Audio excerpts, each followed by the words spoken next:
These attacks don't hurt Barack Obama. These attacks don't hurt me. Every single false charge, every single baseless accusation that comes forward is an attempt to get you to focus on something other than what's going on in your family, other than something's going what's in your neighborhood, in your state.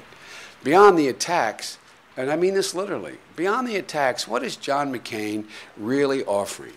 What about the past 8 years would he do? What about the past 8 years would he change in the next 4 years?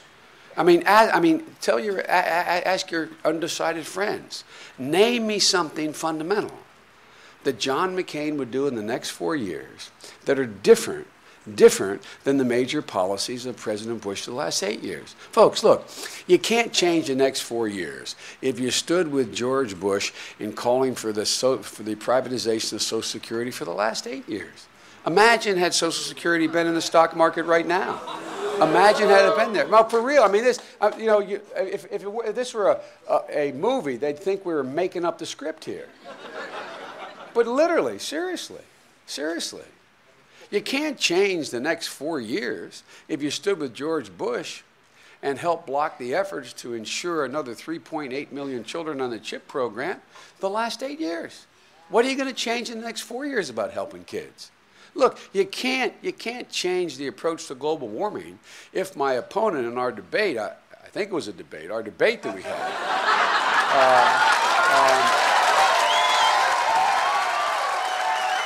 you can't,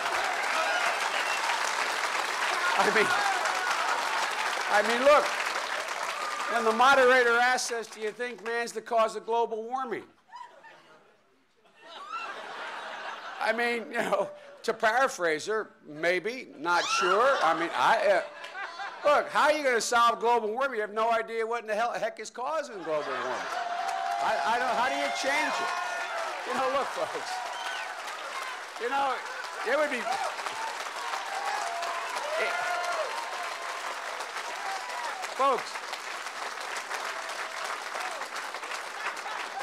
it would be funny if it weren't so deadly serious.